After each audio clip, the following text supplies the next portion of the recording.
Okay, looks like we are live. Good morning, Elle Ingalls here at pressure-free.com.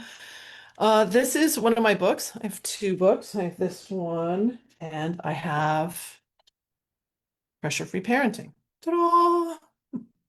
If anybody would have told me I would have been an author 20 years ago, I'd say, well, what would I even write about? Now I write fiction as well as this, working on some fiction books. They're not published yet. But I wanted to bring this one forward for a moment because this morning I was thinking about how we give our life's energy to things. We give our life's energy to work, to family, to community, to friends, to hobbies. And is it reciprocal? Do we get the energy back? Like, it's interesting to think about, we can pour into something, feel like something is actually just sucking our energy and exhausting us, or we can pour energy into something and it's giving us energy back. And in chapter 8 of the CEO book, I talk about a friend of mine who ran a nonprofit in the same city where I ran a nonprofit. And at her funeral, she died quite young. I think I actually say in here, let's see, chapter 8. How old was she? She was 58 when she passed away. So people in this book that I mentioned die before the age of 60, either of heart disease, cancer, or suicide. And they're leaders of organizations like Steve Jobs, Susan Wojcicki, in this case, my friend Lynn. And in chapter 8, what I talk about is that being at her funeral, one of my colleagues who ran another nonprofit, as the funeral was about to start, she whispered to me, she didn't need to pass away. Her what were the words? I actually wrote it in here. Like, she didn't need to die, Her fight for her organization is what killed her. Those were the exact words. Her fight for her organization killed her. So there was a lot of politics going on at the time, and this woman was fighting really, really hard for her programs in the city, and died of cancer at 58. And this friend was noticing that the stress of the situation was just wore her down to the point where she actually became fatally ill. It's kind of all a downer, but I want to move it around now, switch it around, because I truly believe that we can be in tough situations and challenges and not have that happen, not have the life sucked out of us. Um, and so how do we do that? Here's another phrase I use. Pressure free is not perfection, it's protection. Okay, so this method I've created that interrupts the stress response protects our health. It protects every cell of our body from having to deal with massive amounts of stress hormones. So we stay more in homeostasis. Our body systems can all work, our digestive system, our reproductive system, our skin health, like everything gets to work so much better. If we're working better and if we're cognitively functioning better, when those challenges come, we're going to prevent the overreaction that could take the situation into a very negative place.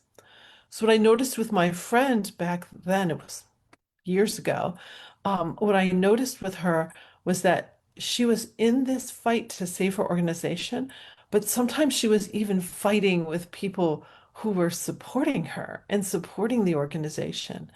It was like her way of being just kind of became fighting.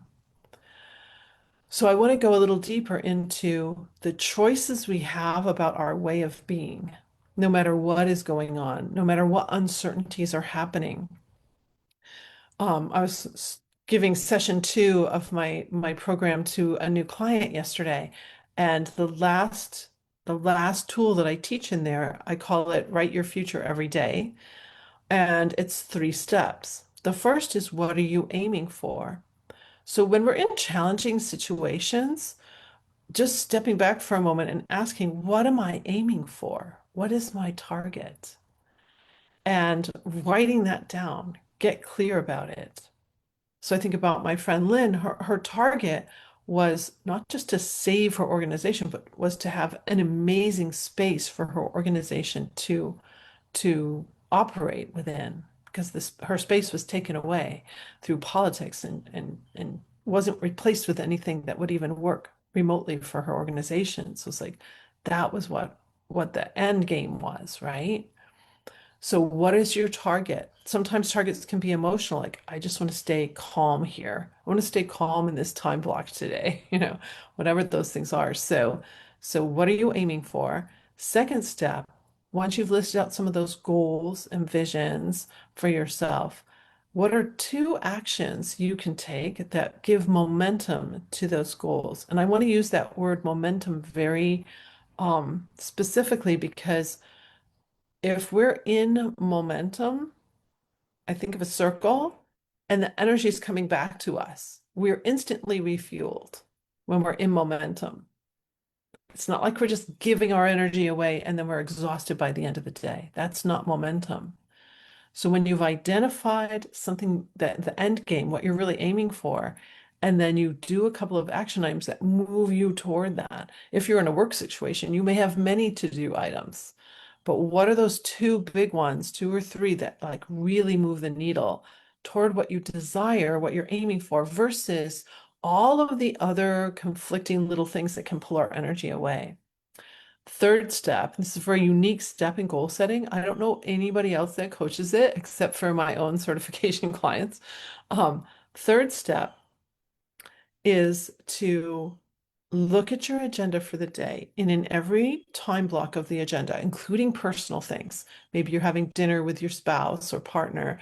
Maybe you're going out with a friend tonight. Like it's Friday night, So what are those things that are on your agenda for the day? Next to each one of those, whether you're doing it, in your phone, on your computer, or I use an actual written planner as well. I use two planners. My pressure-free planner, which I've created that goes with these books. It's on Amazon. These are all on Amazon.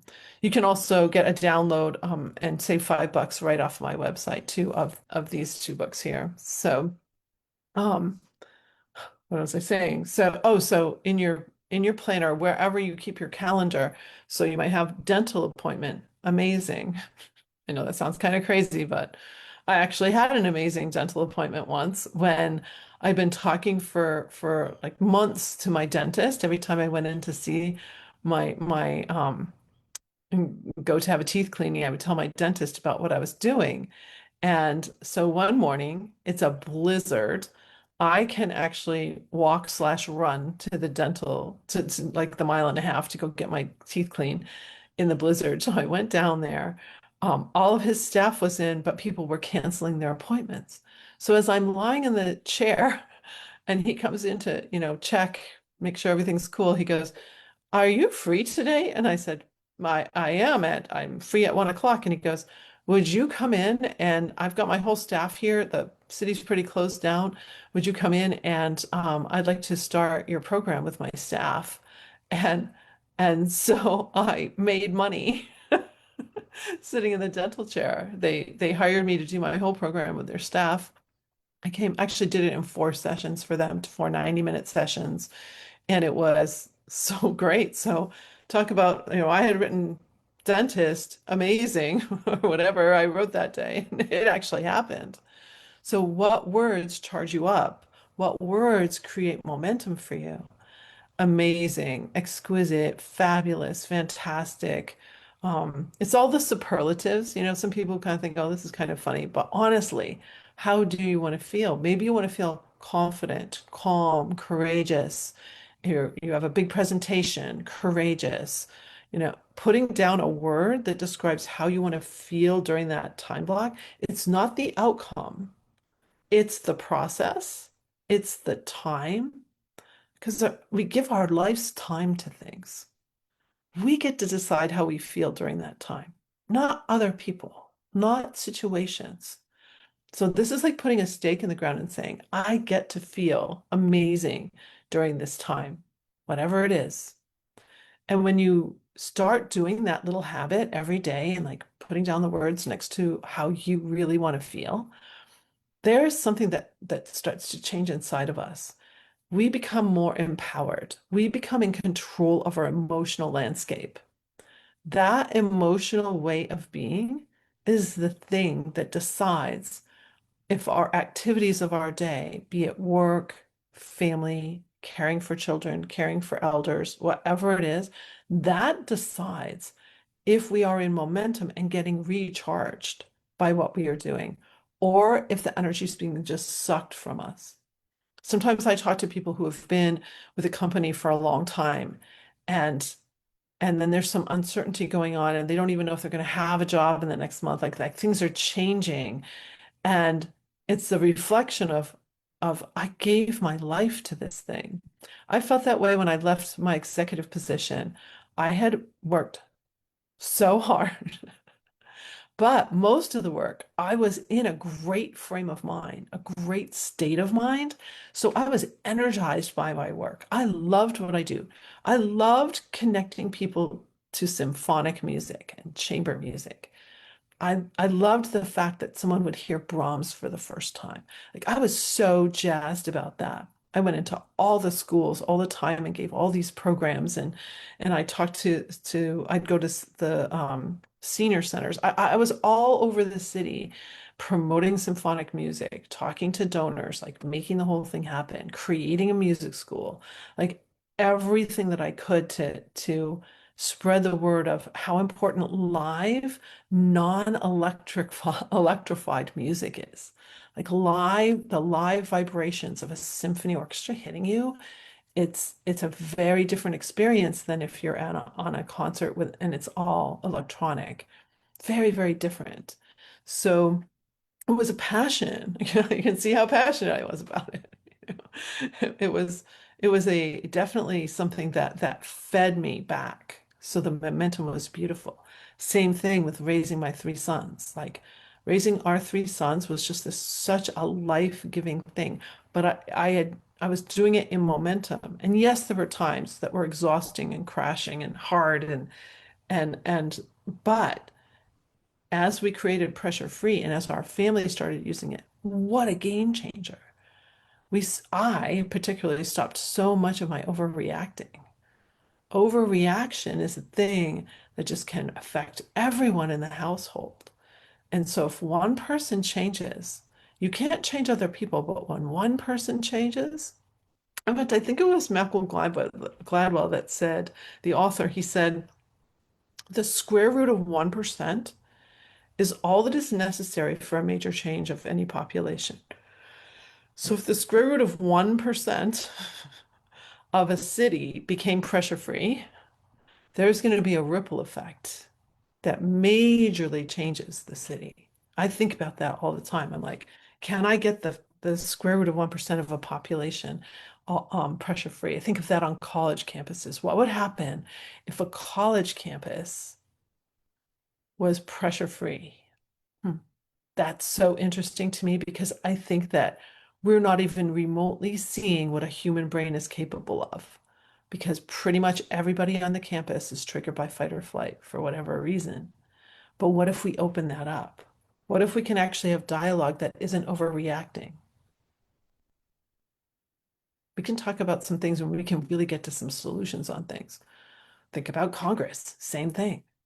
It's always overreactive speech, like over and over and over again. It's not fully cognitively functioning. That's what pressure free helps you do. So it's just taking a moment to assess, is my state of mind helping fuel this situation where I'm giving my life's energy and there's momentum and I'm getting the energy back? So I'm constantly refueling. Or am I in a state of mind where I'm giving all this energy and I feel like it's an energy suck and I get to the end of this time block or this day or whatever, and I'm too tired to even have fun. So flipping the switch on that and turning that around, sometimes it is a job change. Sometimes it is, making decisions that are hard because you're realizing, okay, this is really not serving me. This is a real situation where I'm having difficulty. At the same time, I remember years ago, I had a woman come to me who they had a small child and she was thinking of leaving her spouse. And and I don't I immediately say like that's not me, that's couples counseling, that's a therapist, I don't do that work. But what we will do is help you stop releasing stress hormones so you stop overreacting and let's just see what starts to happen. So I can this person's my Facebook friends. I can see their posts. They have more children now. They stayed together. Look like they have a really, of course, Facebook. It's a Facebook life, right? But that I see, but it genuinely looks really, really beautiful because you can tell when someone's genuinely smiling or if it's a little bit of a fake smile. But it's beautiful to see that by changing ourselves, other things start to change. It starts with us. It really starts with us. And just looking and saying, am I letting my energy get sucked out of me? And there's all kinds of tools I teach in my course to help people mitigate that so they can stand and be empowered and be constantly recharged. So you get to the end of your workday and you want to go play golf or go to a concert or go to the beach. You want to go have more fun. We have a motto in our family. It's called the one more thing. And we will add more things than like any other family at the end of the day because we have the energy to do so, because we want to. So I wish you a great pressure-free day, and I'll see you tomorrow. Bye.